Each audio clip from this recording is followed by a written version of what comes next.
हाँ, विषय हिंदी वर्ग 4 पार्ट 3 गोनू झा की कुश्ती हम लोग पढ़ेंगे। सभी बच्चे अपना किताब निकाल लें और पार्ट 3 गोनू झा की कुश्ती। एक बार मिथिला के राज दरबार में दिल्ली के एक पहलवान आया। दिल्ली में एक पहलवान आता है, मिथिला का खेल प्रेमी महाराज ने दरबार में उसका स्वागत किया। पहले राजा महाराजाओं के दरबार में वीर पुरुषों का बहुत ही सम्मान किया जाता था। महाराजा ने उसे स्वागत किया। पहलवान ने गर्वीली वाणी से बताया, मैं दिल्ली से आया हूँ और मेरा नाम ज्वाला सिंह है। पहलवान जो है वो अपना परिचय देता है कि मैं दिल्ली से आया हूँ, और जो हर लोग अपना परिचय देते हैं, अपना नाम बनाते हैं, उसी तरह वो भी अपना नाम ज्वाला सिंह बताता है। मैं आसपास के राजाओं के सभी पहलवानों को पछाड़ चुका हूँ। वह कहता है कि हम आज तक जितनी भी कुश्ती लड़े हैं सभी को मैंने पछाड़ा है, चाहे मैं कभी भी हारा नहीं हूँ। सुना है नृपति आपके राज्य में एक से एक बढ़कर पहलवान है। वह राजा से कहता है कि आपके राज्य में बहुत से पहलवान हैं, मैं उसे देखना चाहता हूँ। वह एक चैलेंज देता है कि मैं इस राज्य के जितने भी पहलवान हैं मैं उसे देखना चाहता हूँ और उससे कुश्ती लड़ना चाहता हूँ कि कोई मुझे टक्कर दे सकता है या नहीं। वह कहता है कि कोई मुझे टक्कर देने वाला इस राज्य में, इस साम्राज्य में है कि नहीं, मैं उसे देखना चाहता हूँ। ज्वाला सिंह की बातें सुनकर मिथिला नरेश बोले, पर इसका अर्थ यह नहीं कि तुम कभी पराजित नहीं हो सकते। राजा बहुत ही सरल भाव से, उसे विनम्र भाव से कहते हैं कि तुम ये जो कह रहे हो कि मैं कभी हार नहीं माना हूँ, ये तुम्हारी अहम बोल रहा है।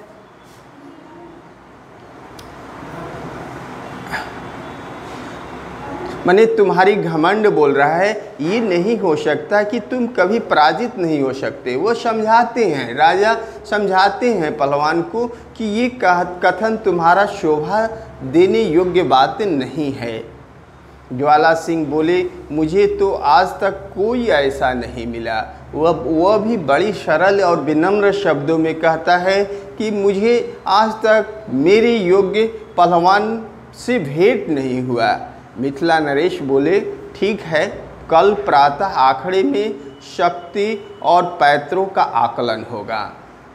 इस पर महाराज कहते हैं कि ठीक है, कल सुबह ही तुम्हारे अखाड़े में कुश्ती का जो पैतरा होता है, कुश्ती जो होता है, उसकी मुकाबला होगा। अगले दिन अखाड़े में ज्वाला सिंह गरज रहा था। मिथिला के सभी पहलवान उसके सामने घुटने टेक चुके थे। घुटने हार चुके थे, पराजित हो चुके थे। घुटने टेकने का अर्थ होता है पराजित होना। महाराजा के माथे पर चिंता की रेखाएं उभर आई। चिंता होता है कि वे सोचे कि क्या मिथिला में ऐसा कोई पहलवान नहीं है जो इसकी ज्वाला सिंह का मुकाबला करे। उनकी चिंता साफ माथे पर दिखाई देने लगा। मिथिला का सम्मान खतरे में था। महाराज ने उदास चेहरे से दरबारियों की तरफ देखा और वे बड़े निराश से, बड़े दुखी भाव से वहाँ पर जितने राज दरबारी थे उसे देखें कि क्या मिथिला का आज इज्जत और प्रतिष्ठा दांव पर लग जाएगी। महाराज की उदासी देखकर अचानक गोनू झा खड़े होकर गरजे। तभी गोनू झा खड़ा होता है, महाराज, मैं ज्वाला सिंह से द्वंद्व करूंगा, कुश्ती लड़ूंगा। द्वंद्व का अर्थ होता है कुश्ती लड़ना। यद्यपि यह मेरा क्षेत्र नहीं है। वह कहता है कि यह मेरा क्षेत्र नहीं है, मेरे क्षेत्र में पहलवानी नहीं आता है, क्योंकि मैं बचपन में कुश्ती लड़ता था। जो मुझ पर कोई जिन सवार हो जाता था, प्रतिद्वंदी की हड्डियां टूट जाती थी। माने वह समझाता है कि बचपन में मैं कुश्ती लड़ता था, लेकिन कोई जीन सवार होने के कारण जो मेरे साथ कुश्ती लड़ता था उसका सिर, माने हाथ पैर या कोई शरीर का कोई अंग टूट जाता था, तब घर वालों ने मुझे कुश्ती लड़ने से रोक दिया था। दूसरी जगह से आता है उसकी हत्या है। मैंने कोई ज्योतिषी आता था, कहा कोई हाथ देखने वाले पंडित जो कभी न कभी लड़ते लड़ते मेरे हाथों होगी। माने वह कहता है इसीलिए मैं कुश्ती नहीं लड़ता, पर आज बात मिथिला के सम्मान की है, मैं अवश्य लड़ूंगा। वह कहता है कि आज हमारे देश की इज्जत का सवाल है, इसलिए यहाँ प्रतिष्ठा देश की है, तो मैं यह कुश्ती अवश्य लड़ूंगा, मैंने जरूर लड़ूंगा। ज्वाला सिंह भौचक्का सा उस कमज़ोर से आदमी को देख रहा था। ज्वाला सिंह बहुत ही सुडौल किस्म का व्यक्ति था, जबकि गोनू झा जो थे बहुत ही पतले दुबले और कमज़ोर व्यक्ति थे, जो इतनी गरज के साथ उसकी चुनौती स्वीकार कर रहा था। उसे आश्चर्य होता है कि इतने पतले दुबले मेरी चुनौती को कैसे स्वीकार कर सकता है। वह जानता था कि यह तो देखने में इतना कमज़ोर है, तो वो क्या हमसे मुकाबला करेगा। महाराज समझ गए कि गोनू झा के दिमाग में कुछ चाल चल रहा है। गोनू झा बोले, हाँ भाई ज्वाला सिंह, तुमने इतनी कुश्तियाँ लड़ी है और जीती है, तुम कुश्ती के विद्वान हो, कुश्ती के सरगम तो जानते ही होगे। सरगम ज्वाला सिंह अचकचा गया। माने तभी ज्वाला सिंह क्या हो जाता है, सकपका जाता है, कुछ उसमें भयभीत हो जाता है। अरे भाई सरगम नहीं जानते कुश्ती की, कैसे पहलवान हो। जानता हूँ ना, सब जानता हूँ, क्यों नहीं जानूँगा। ज्वाला सिंह को कहना ही पड़ा, पर भीतर ही भीतर वह घबरा गया था। माने ज्वाला सिंह के मन में एक प्रकार की सरगम नाम सुनते ही उसके मन कंपन होने लगा, उसके शरीर में कंपन होने लगा। वह डर गया कि यह कैसी भाषा है सरगम। तो फिर ठीक है, कल हमारी कुश्ती पंचम स्वर, दूत लय और पटक ताल में होगी, साथ ही काल भैरव राग में होगी। गोनू झा ने कहा। ज्वाला सिंह ने सहमति से सिर हिला दिया, माने वह हाँ में हाँ मिला दिया, पर उसका दिल लरज उठा। उसने आज तक इस तरीके की कुश्ती नहीं लड़ी थी। माने जो गोनू झा ने कहा कि काल भैरव राग, द्रुत लय और पटक ताल, वो आज तक माने भैरव सिंह इस तरह की वाणी को, इस तरह के शब्दों को वह नहीं सुना था। वह बहुत सी कुश्ती लड़ा था, वह अपने कुश्ती की दांव पकड़ जानता था, लेकिन ये सब भाषा उसके समझ से बाहर था। लेकिन फिर भी उसकी बातों में बातें वह मिलाया, हाँ में हाँ मिलाया। उसने इस तरीके से कुश्ती नहीं लड़ी थी जिस तरीके से गोनू झा बता रहे थे। उस रात ज्वाला सिंह की शाही अतिथि घर में रखा गया, जहाँ अतिथि माने अतिथि गृह का अर्थ होता है जहाँ माने बाहरी क्षेत्रों के लोगों को ठहराया जाता है। रात्रि के भोज के उपरांत ज्वाला सिंह आराम करने लगा, पर उसका मन इसी उधेड़ बुन में लगा हुआ था कि कुश्ती का यह कौन सा नया तरीका है। तभी एक दरबारी बोला, पहलवान जी कल तो वास्तव में कुश्ती में मज़ा आ जाएगा। गोनू झा पटक ताल में जरा कच्चे हैं, पर द्रुत लय में उनका जवाब नहीं है। तभी एक दरबारी उनके उस द्रुत लय के बारे में बताता है कि गोनू झा जो हैं वह द्रुत लय में माहिर हैं। आप पलक भी न झपकेंगे कि आपकी रीढ़ की हड्डी से दरार पड़ जाएगी।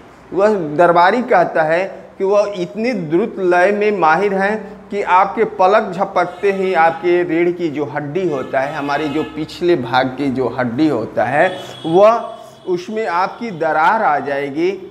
क्या गजब का पैतरा है उनका।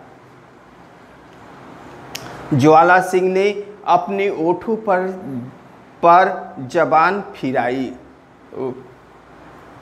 आपने कहाँ से सीखी यह विद्या, दरबारी ने पूछा। दिल्ली से ही हूँ। दिल्ली में दांव पेच तो बहुत सिखाए जाते हैं, पर जब तक लय, तान और ताल का पता न चले तो क्या सीखा। यानी वह दरबारी कहता है कि आपने तो बहुत दांव पेच सीखे होंगे, लेकिन कुश्ती में लय, ताल, तान और ताल ये बहुत ही ज़रूरी होता है। अगर ये जिसको मालूम नहीं है वह कुश्ती का माहिर नहीं हो सकता है। गोनू झा तो राग काल भैरव के उस्ताद हैं। वह कहता है कि गोनू झा जो हैं काल भैरव के उस्ताद हैं, और यह तो आप जानते ही होंगे कि काल भैरव बड़े क्रोधी मल हैं। ज्वाला सिंह को कुछ सूझ नहीं रहा था। उसकी मनोबल टूट चुका था। वह नर्वस हो चुका था। वह ऐसे भाषा को सुनकर उसका मनोबल जो था, कुश्ती के जो उसका मनोबल था, वह क्षीण हो गया। और जब आदमी का मनोबल क्षीण हो जाता है तो उसी समय वह पराजित होने लगता है। डर उस पर हावी हो चुका था। अच्छा, अब मुझे आराम करने दो, कहकर ज्वाला सिंह ने करवट बदल ली। दरबारी मुस्कुराता हुआ वहाँ से चला आया। सुबह मिथिला नरेश अपनी गद्दी पर बैठे थे। अखाड़े में गोनू झा गरज रहे थे। भीड़ शोर मचा रही थी। ज्वाला सिंह का कहीं आता पता नहीं था।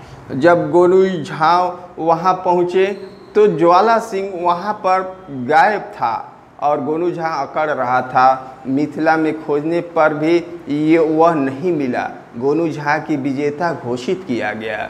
वह दरबारी इस तरह उसे ज्वाला सिंह को भयभीत कर दिया कि वह ज्वाला सिंह के शरीर में इस तरह डर व्याप्त हो गया कि वह रात्रि में ही मिथिला छोड़कर दिल्ली के लिए प्रस्थान कर गया। और इस तरह गोनू झा जीत गया और मिथिला की इज्जत और प्रतिष्ठा जो है अपनी बुद्धिमानी के जरिए, अपनी बुद्धि के जरिए बच गया।